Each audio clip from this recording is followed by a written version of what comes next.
Good morning, everyone. We'll be beginning our webinar for the day shortly.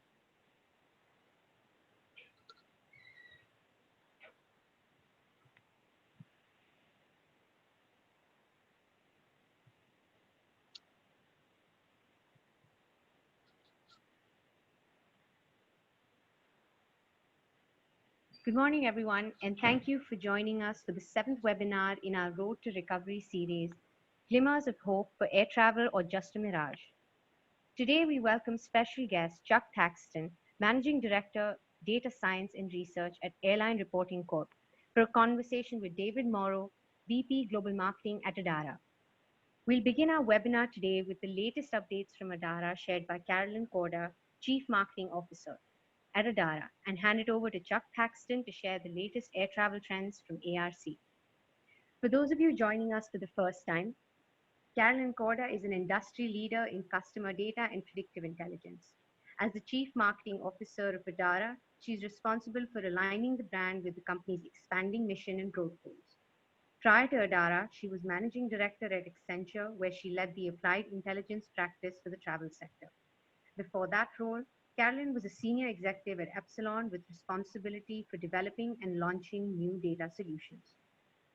Before we begin, I'd just like to remind everyone that we will be sharing the webinar recording shortly after. And in case you have any questions, please share them in the chat function and we'll try our best to get to them during the webinar. With that, I'll hand it over to Carolyn to begin today. Thank you, Naharika, and welcome all. We'll start with a few notes on our Insight Resource Center and then dive into the trends. First, a reminder, all the slides that you're seeing will be sent out after the webinar. Now, for those who aren't familiar with Adara, you might wonder where our data comes from. We have over 300 consumer brands that share their data with us, including names you likely recognize, such as United, Marriott, and Singapore Airlines. We also have dining and event data, as well as social gathering data from platforms like Evite, along with home buyer data as well. In short, we have a lot of data across the spectrum of consumer behavior. In travel, we typically see over 14 billion searches a year and almost 1 billion air and hotel bookings. We're able to get quite detailed on transaction behavior, as most of our 1 billion identities have on average over 22 data points per profile. We've made our trend data available on our website. It's organized by region, US, EMEA, and APAC. You see the URL here so that you can access the data yourself. We do update it daily, so check back often for the latest. These insights have been developed by Adara's brilliant analytics team. Of course, you're welcome to reach out to them if you're interested in custom reports and insights. You'll find it easy with the purple request button. Also, if you do have questions, as Naharika said, go ahead and put them in the chat box. Many of our clients have been focused on understanding demand for the rest of the year, wondering if there are any positive signs. In comparing air to hotel and business to leisure, we can see that leisure demand for hotels is the bright spot on the horizon. On this chart, on these two charts, the axis is at the top at 0. So the taller the column, the more negative the volume is compared to last year, compared to 2019. We've isolated 4 key travel periods running through the holidays into mid-January. Let's start with the chart on the left. That's for air bookings, for flight bookings. Business travel is in purple, and you see it's stable around the negative 80% mark. Now that situation isn't quite as dismal as it sounds, since we would expect business travel to be booked within 15 days of departure. So there may be more upside in later periods for air than it seems. For leisure travel in pink, we do see some positive signs for air as we get to the end of the year holidays. Looking at the chart on the right for hotels, we see a similar pattern, with leisure outperforming business and some of the strongest demand for leisure concentrated at the end of the year, where we see current bookings running at about 50% of last year's pace, compared to negative 75%, 25%, so negative 75, for the mid-autumn travel period, which we set from 1 November to 15 November. The other bright spot is the early autumn, which is late September through October, the period we're in now, where leisure hotel demand is running at negative 45%, and business is down about 70%. Bear in mind that we've seen a dramatic shift over these last several months towards last-minute bookings within 2 weeks of the trip departure. So for both business and leisure, we do expect an increase in spontaneous bookings as we get closer to the holiday periods that will ultimately drive these results into less negative territory. Bottom line, in the U.S., we'll continue to underperform last year, though we expect some improvement to the holiday periods as people eager to travel lock in their plans. That's overall demand. We've seen dramatic shifts, not just in the booking window, as I was mentioning, how that's shortening, but in how people are shopping as well. This chart tracks the changes in the search to book ratio from earlier this year, the pre-COVID period, through the initial COVID shock, that's mid-March through April, into the following periods of early uptrend, May through June, into the current period from July all the way through September. We've broken it out by business in purple, leisure in pink, with air in the chart on the left and hotel search to book on the right. You can see that during the initial COVID shock, that second set of bars down, the look to book ratio increased dramatically compared to pre-COVID. For business air travel, it tripled, rising from 8 to 24. For leisure air, it also increased, though not as dramatically, from 9 to 13. Looking at the current period, which is July 1st through September 30th, they're in the pair of bars at the bottom of the chart. We can see that the ratios are slowly reverting back to the norm. The one exception is for leisure air travel. You'll see a vertical pink line that tracks to the pre-COVID ratio of 9, which you can compare to the search to book ratio for leisure air, which is 7. Compared to all the other types of travel, that's unusual. All the other types of travel still have search to book ratios that exceed the pre-COVID period. In the chart on the right, that's for hotels, you can see that in the current period for business hotel bookings, the ratio is 13. It's 15 for leisure. That compares to 9 for business and 12 for the leisure pre-COVID period.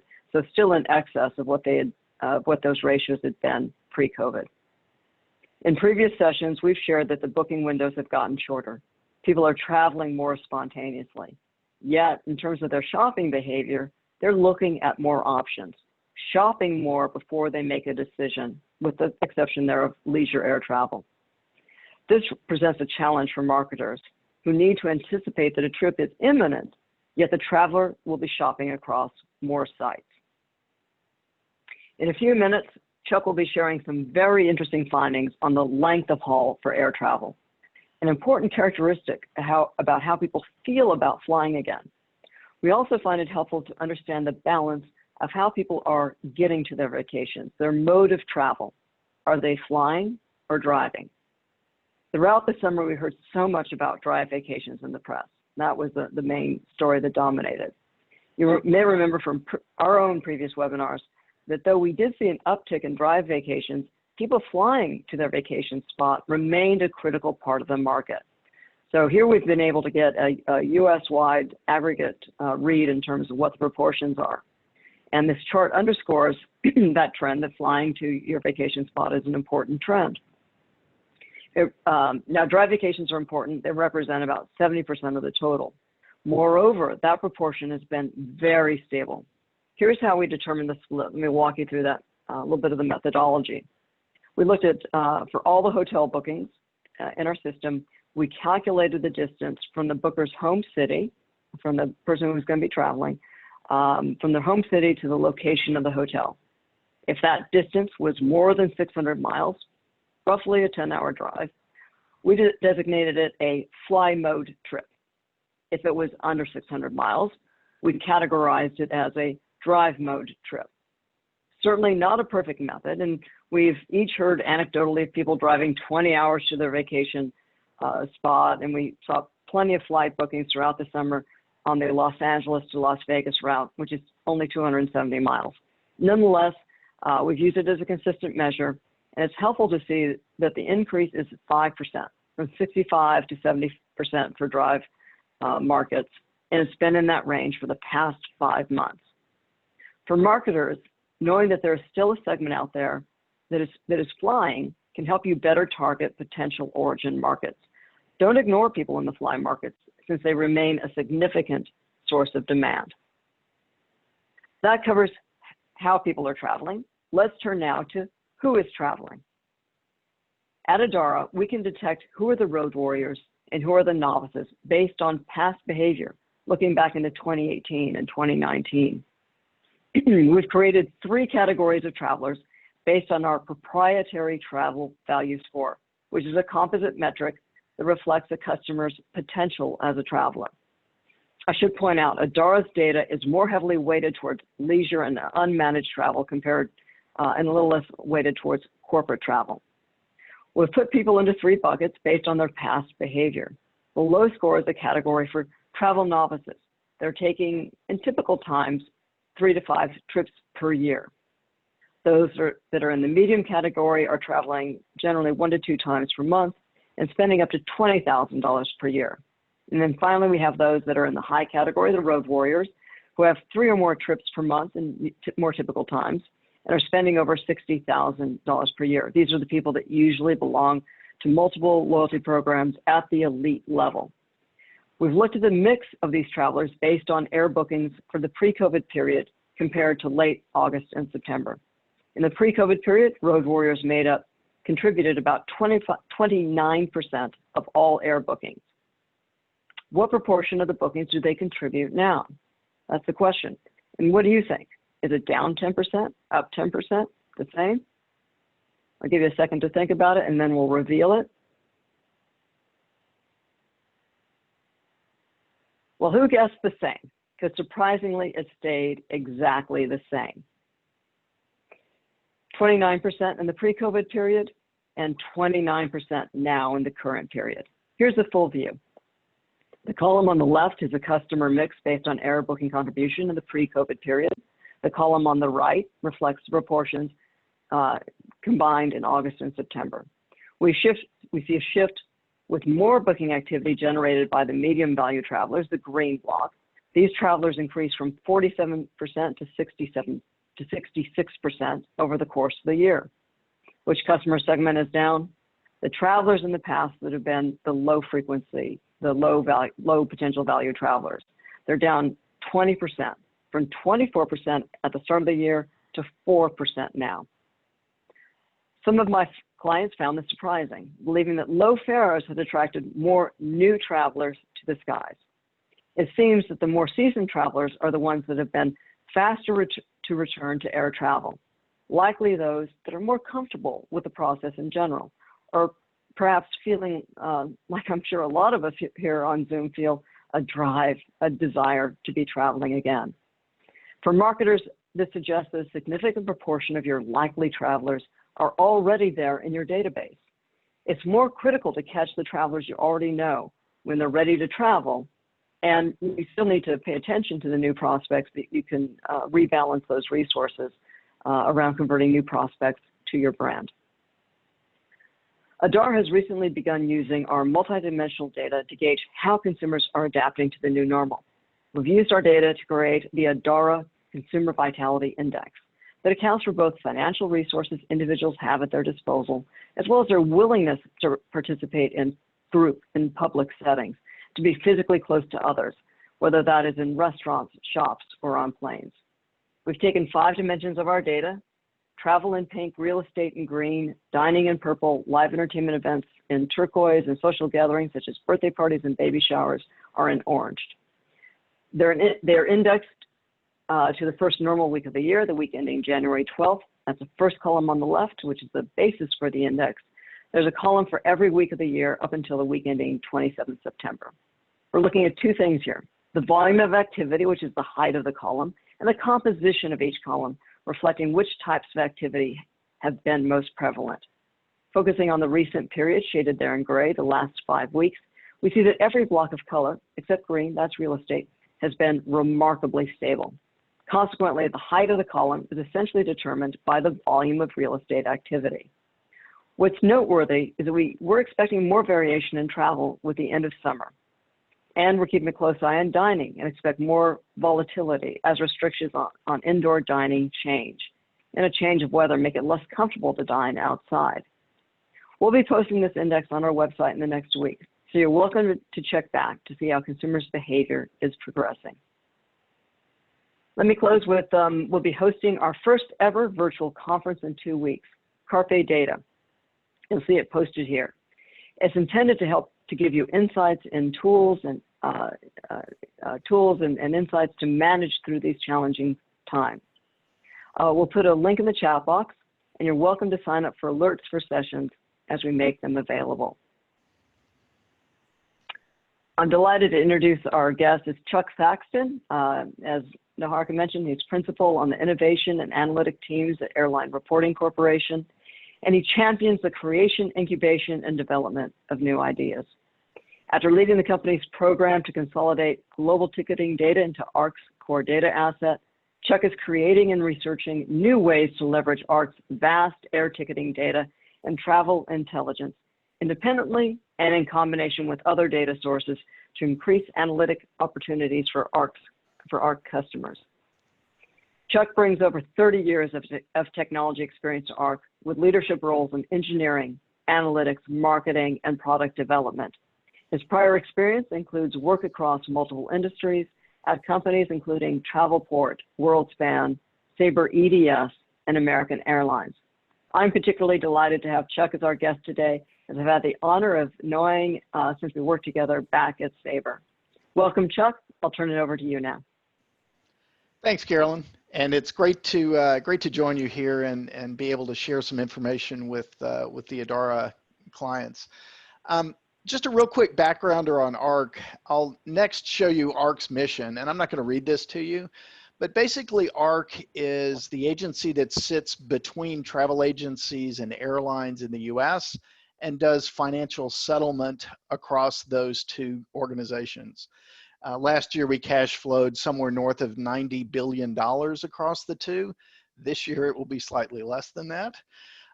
But the other thing that we do is focus on data products. We've got continued innovation in things like ARC Data Connect, which is our new corporate reporting product, as well as the ARC Travel Demand product, which is a product that allows direct access to the data through Snowflake or some of the AWS platforms. And we continue to innovate as well on the settlement side with things like our NDC or new distribution capability, as well as the ARC Pay credit card program for travel agencies to settle transactions that are not necessarily directly related to a ticket. So next, let's look at the data itself. ARC's data includes not only data from US travel agencies, but also non-US travel agencies in our partnership with IATA, and airlines directly sending data into ARC.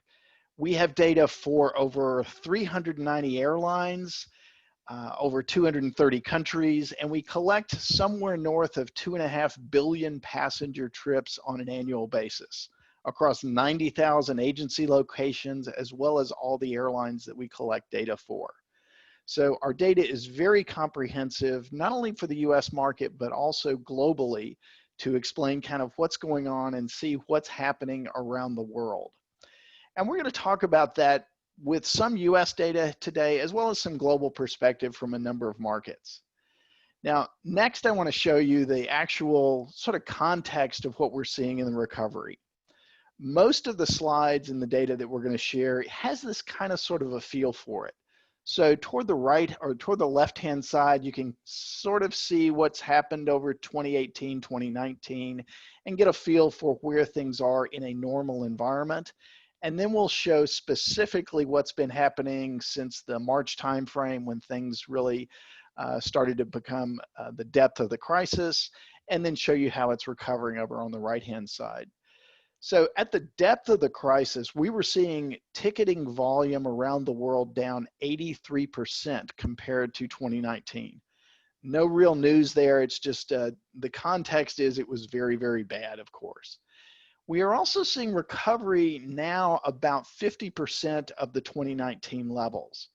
That's for all travel. However, you can tell from the blue versus orange here that that is heavily weighted to domestic travel, not only in the US, but around other countries as well. So Looking at ticketing performance in the US, next let's look at kind of the channels that we've got within ARC. This reflects some of the leisure demand information that Carolyn shared with us a moment ago. And pre-COVID, we were up, 5 to 6% versus 2019 levels and started out with a very good year. However, in the US, at the depth of the crisis, we were down over 90% from 2019 levels. As you can see on the right-hand side, leisure travel, specifically from the OTAs, has begun to recover fairly strong and is now down to about the 50% level compared with 2019. That also reflects some of the information Carolyn shared on the business versus corporate travel, because we see corporate travel still down considerably versus where we see travel in general, as well as the OTA market. Now, this is a good snapshot of the US ticketing performance. But as I mentioned at the beginning, it's not consistent across the world. Next, let's look at a couple of specific markets. This is looking at the US, Europe, as well as China.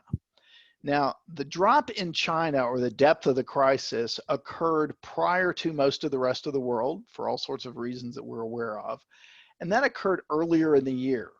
Therefore, the recovery from China started a little bit sooner. The other thing that this chart shows us is this is domestic travel specifically, and the domestic travel in China has recovered much more aggressively than most of the rest of the world. Looking specifically here at US and Europe, hovering around that minus 60% level compared to 2019. But China, domestic travel has returned almost to 2019 levels. That's a very positive sign for the recovery. But again, we're seeing this domestic travel recovery much stronger than international outbound travel. So next, let's look at these three markets on international. China specifically is very, very depressed in international outbound travel. So China has not seen much recovery at all, whereas in the US and Europe, we're starting to see some gradual recovery in that international travel area. Now, it's not always the same type of travel. There are some markets that are up and some markets that are down, and we'll look at that a little bit more in a moment. But next, I want to look at something that Carolyn referred to earlier, and that is relative to the drive market, and specifically looking at shorter flights. The black lines across this chart are kind of the baseline average of how many tickets are sold that are less than 600 miles. This is short-haul travel, commuter travel, or shuttle service on the East Coast or West Coast. Now, in the US, on the right-hand side, that's typically around 20% of all travel is this short haul. During the depth of the crisis, that dropped to around 12%. So the percentage of tickets for short haul was down a great deal. It is starting to recover, so people are starting to travel more even in those short haul markets. In Canada and Europe, it has actually exceeded the 2019 baseline average from the depths of those short haul flights earlier in the year. And Australia and Brazil are showing recovery, but not yet up to what they've seen as far as typical short flights.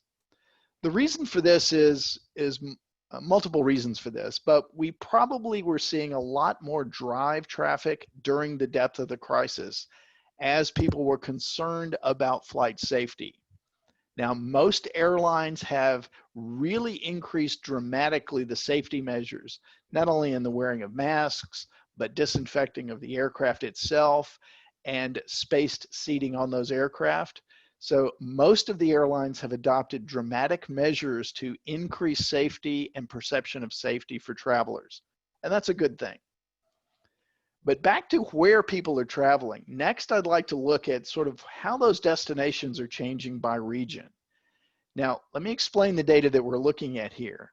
This is for tickets that are purchased in the summertime. So this is tickets that have been purchased between June and August of this year. So as the recovery was starting to happen, international outbound sales were starting to shift. Specifically in Australia, Brazil, and Canada, travel to Europe was up dramatically, siphoning off travel in sort of near international, if you will. Other North American markets for Europe were down, as well as South America from Brazil, and some of the Southwest Pacific markets, such as New Zealand out of Australia. Those were depressed considerably relative to travel to Europe. And speaking of US and Europe, on the right-hand side, Europe travel to North America and US travel to Europe has been down quite a bit as a percentage of total sales for the summer, whereas travel has been up for the Caribbean. Now, keep in mind, this is travel that was purchased during that sort of uptick in the recovery.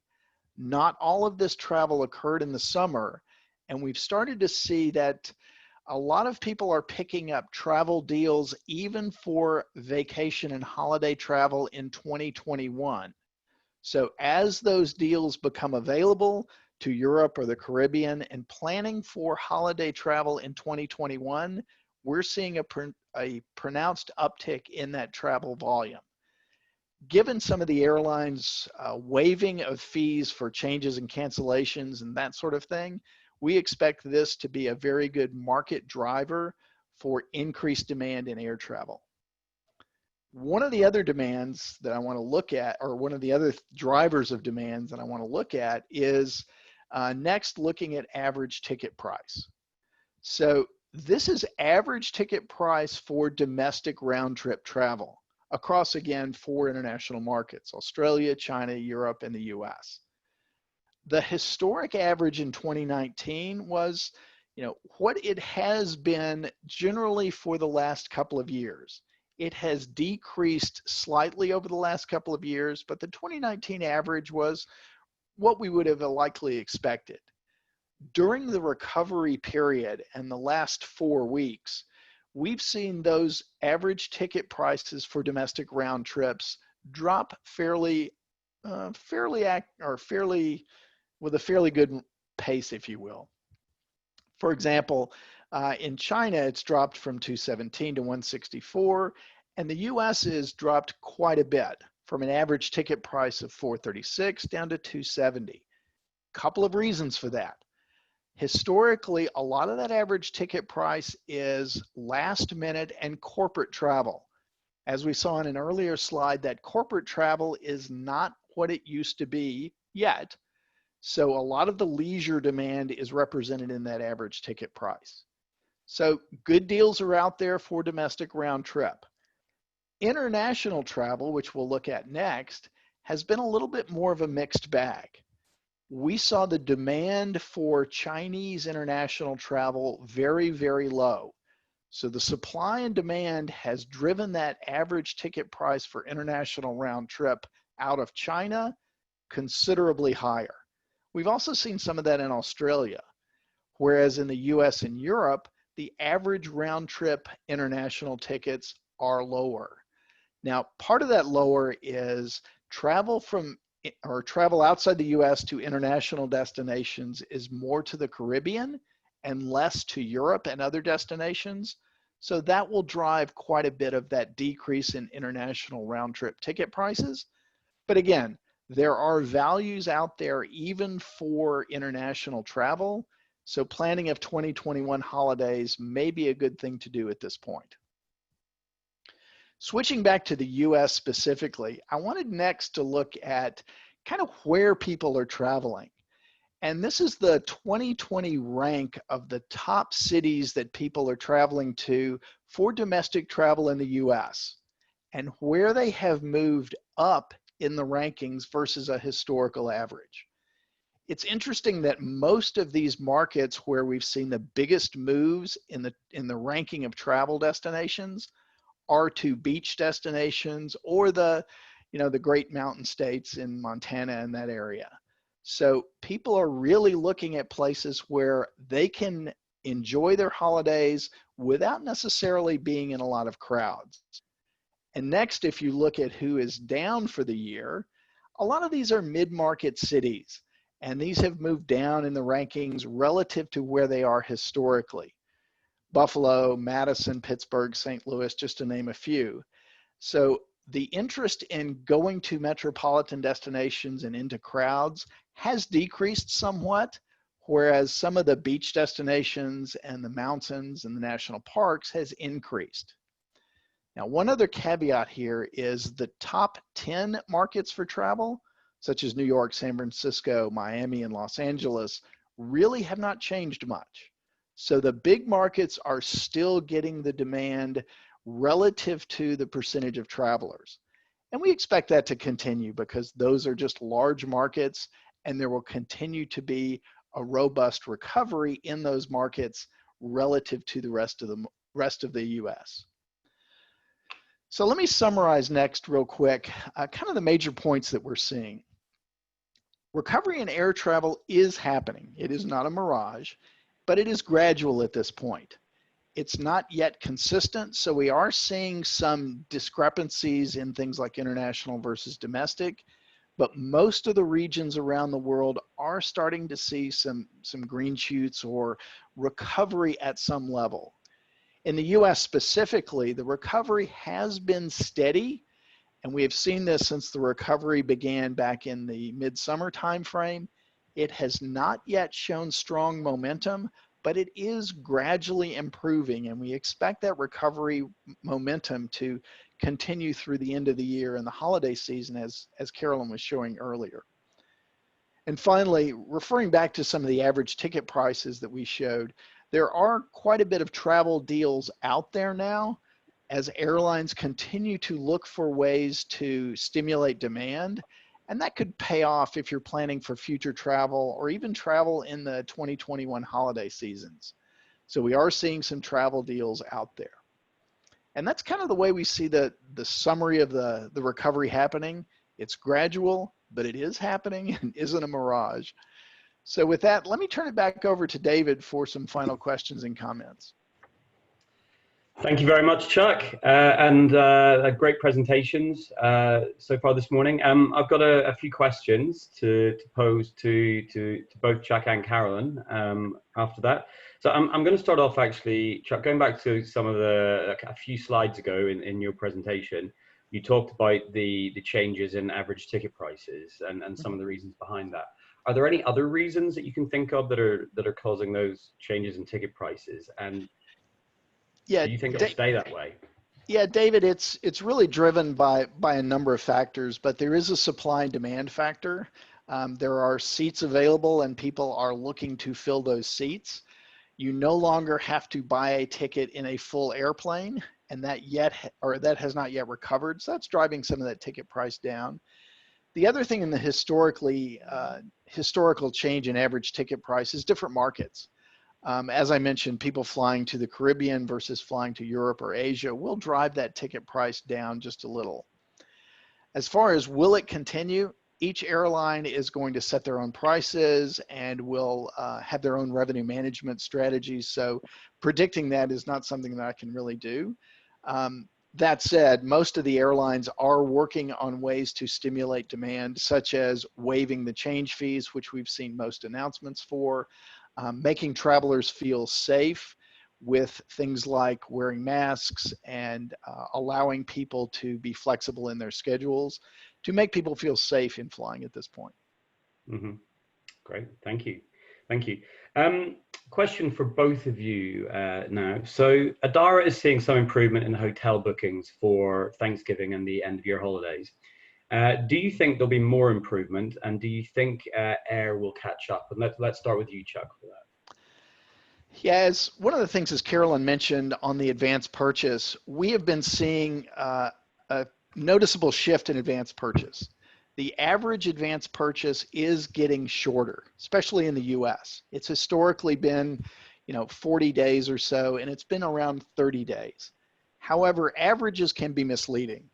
What we've seen is kind of a shrinking of that midterm advanced purchase. There are a high percentage of tickets with a very long advance purchase, again, looking for holidays in 2021, but there's also been a significant increase in that very short advance purchase. So I'm hopeful that that short advance purchase will start to drive some demand a little bit later in the year for holiday travel versus what we've seen historically.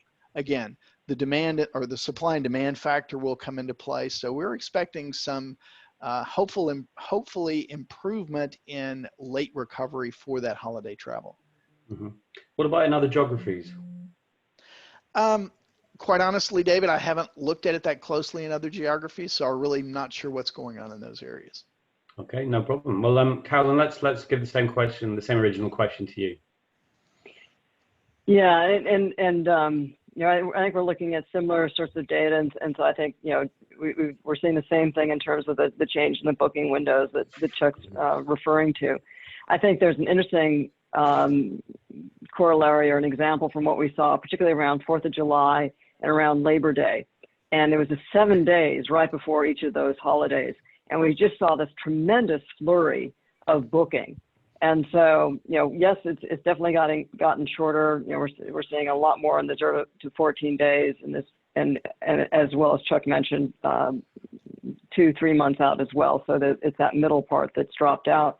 But with the holidays coming up, and you know, as Chuck is referring to, I think some attractive pricing from the suppliers, I'm expecting that same sort of run up.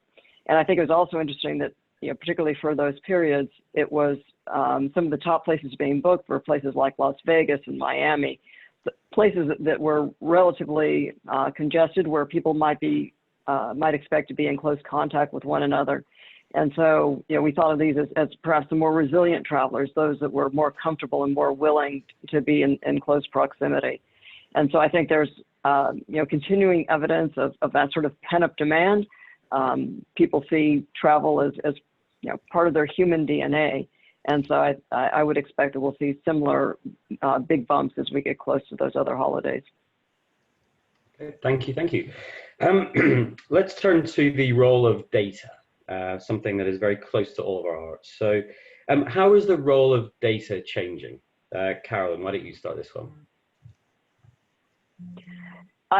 Exactly. And Chuck and I are both smiling because, you know, I guess we call ourselves data geeks. And I think what's particularly interesting is to see all the different types of data coming to the fore. And when I work with clients, there's been a lot of emphasis on consumer sentiment data, and I think that data is really valuable and really important. But I'd also point out that it's you can't rely on that alone. There's very compelling evidence that humans aren't very good at predicting what they're going to do in the future. There's a Nobel Prize winning psychologist, Daniel Kahneman, who did tons of research in that, and it's humbling. Because you know, you can test yourself in that regard. You know, how well did you predict how you might feel about going out to dine, to go to travel, and if you won't remember what you thought, but if you mark it down ahead of time, you know, you'll find that you are as vulnerable or as inaccurate as anybody else. So I think consumer sentiment data certainly has its place. Understanding people's attitudes, understanding, you know, what's driving how they're thinking about things is important. But we're also seeing an increase, and I am keen on transactional data, behavioral data. You know, as part of the reason why Adara has data on dining, and that, you know, our ability to see the correlations. You know, when people begin to be comfortable dining out, you know, that's a precursor for them in some instances to be willing to travel. And so I think that seeing that actual behavior is really powerful. And I'd see that there's a demand for multidimensional data with attitudes, demographics overlaid with transactions. And I see it as a real, you know, despite being in the pandemic, one of the positive signs is how there's a greater willingness amongst our clients to let the data speak, to invest in the key processes around test and learn. I was so impressed with one of the cruise lines. We were speaking to them about with some marketing executives a couple of months ago. We're talking about the fact they had some slack resources given the situation. And one thing that they were doing was they were doubling down. They were engaging in back testing on new data sources, and they were tuning their models during this period. And so I think that's an impressive commitment to the value of data. Chuck, I bet you have some similar feelings.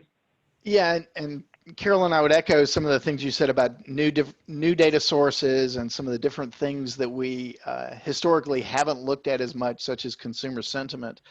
But there's a couple of other things that I think are very important, and that is some of the historical trends that some of us that have been in the industry for a long time, we know what things are, and they haven't changed dramatically very much over the last, 3, 4, 5 years. And it's things like advanced purchase and percentage of tickets international and things like that. What we're seeing now is huge amounts of volatility there. So using the data to see what's happening now is much, much, much more important than it was, even 6 months ago, when you could make some assumptions that were relatively close. The volatility and the range in the data that we're seeing today is so large that it's very important to see that. The other issue is the latest data. So historically, if you looked at data monthly or quarterly, that sort of thing, you could get a pretty good idea of what's going on. Today, things are changing very, very, very rapidly, and getting the look at the latest data, whether that's daily data or weekly data, is really, really critical to making the plans for adjusting how you manage your supply or manage your rates, those kinds of things. And that's one of the reasons that we historically at ARC have done monthly updates on kind of what the industry is doing. We're now producing data on a weekly basis and publishing that data out there just to get a much more current feel of what's happening. So looking at data and being able to sort of back test that data as well as calibrate new models, because things are going to be different for some period of time. What that different looks like is really where the data comes into play, and that's going to be a critical use. One of the things that we have noticed in our customer base is we have started to get a lot of interest from people that historically have not been interested in airline demand data. From a number of other markets, travel modalities and things like that, are beginning to look at these data sources, and travel data is one that can provide some pretty good insight into where things are opening up, how quickly they're opening up, who's up, who's down, that sort of thing. Great. Thank you so much for that. Before I ask the next question, just to answer one of the questions that's come in, yes, we will be sending out the recording for this webinar, and it will also be available on the adara.com/resources shortly after this. So let's take a look forward. 2021, the big question. So what are the key factors that will impact demand for 2021? Chuck, why don't you start? Yeah, I was talking with some other folks in the industry recently about sort of what is the real catalyst that's going to cause that curve and a significant uptick in demand. I don't think there's anything that hasn't already been talked about in the press from the standpoint of vaccine availability and vaccines being able to be used and things like that. And as the perception of the safety of travel is going to be a really, really critical aspect to increasing that demand in 2021. We had done some survey work previously in the year on what are the major factors that would cause people to feel safe traveling. And it was things like, wearing masks during travel, social distancing at the airports, that sort of thing. The good thing is most of the airlines, especially in the US, have embraced those changes and adopted those changes and continue to look for ways to make that even better. Safety protocols or even testing at airports is starting to get some visibility at this point. So the safety factor, including availability of vaccines and that sort of thing, is going to be a factor in the customer perception. The other thing I think that's going to continue is airlines are continuing to look at ways to stimulate demand, whether that's with pricing, with availability into new markets, with focus on leisure travel versus business travel in the short term. Those are all going to be very, very significant factors in making sure this recovery continues its current trend and hopefully begins to accelerate in the next several months. Carolyn? Yes, I would, my thoughts align with that. I break it down into some of the technologies. So we've got the contactless technologies, those are growing, biometrics, limiting the amount of interaction. I think that'll be important. Technologies around, you're reading more and more about their surface things you can spray on that will reduce the ability to transmit disease. To Chuck's point in terms of promoting the safety, yeah, I feel like I love all of my industries equally, but in this case, I'm going to say that hotels have done a better job creating, touting and demonstrating what they're doing to clean the rooms and why people should feel safe in them. And in some ways, I would have expected airlines to lead in that. And partly that's influence. I've been watching, Prime Video has a documentary out on the growth of Pan Am in one trip. If you think back to the 1920s, the beginning of flight, people were terrified of getting in a plane and flying. And, if you think for a second, as well, they should be, without understanding the physics and the mechanics of it, it's a terrifying proposition. Yet the airlines were able to convince people that that was a perfectly normal thing to do. And so I would expect, that the airlines to up their game in terms of finding ways to really convey the sense of safety. It's part of our root function, it's part of our DNA to be able to provide that assurance. And so I'm looking forward that, I think the airlines will figure that out. And we've been nibbling at the edges of retailing and merchandising. As Chuck is pointing out, a lot of this travel is leisure. And, there's an opportunity here to take a big leap forward, a big step forward relative to how the airlines package and convey and make their products attractive to the leisure travelers. And so those are the things I'm expecting to catapult us back, when it's all safe to do so within the bounds of responsibility. Great. We're pretty much at time, but I do have one more question to ask. So Chuck, I'll give this one to you because it actually aligns with a question that's coming from the audience as well. Will business travel demand ever recover to pre-COVID levels? My crystal ball isn't a whole lot clearer than some of the others that are out there. What I will say is this: business travel will begin to recover, I think, a little bit more aggressively as we go forward for a couple of reasons. Not only for health and safety reasons and that sort of thing, but there are some economic reasons that business travel has not recovered as quickly. And as the economy in general starts to sort of get back on its feet and get back into the place where it needs to be in order to support that business travel, I think it's going to happen. Now, business travel in the future may look slightly different than it has in the past, because of some of the technology that has come out with, things like this Zoom meeting and things like that, will possibly make it easier to not travel in certain cases. However, there are also things that we're recognizing require face-to-face interaction. For business to occur, for things to happen, that needs to have a face-to-face interaction. And that's not only across companies, but within companies. Face-to-face collaboration within a company and being able to be there and share ideas freely and that sort of thing is simply a lot easier to do in person. So my personal opinion is that will recover, and that sort of thing is very, very necessary for the success of practically any industry and any business going forward. Great, thank you. Well, we're pretty much at time. Just one last question, which I always ask of all of our guests. Do you have any trips planned? Where's your next trip to?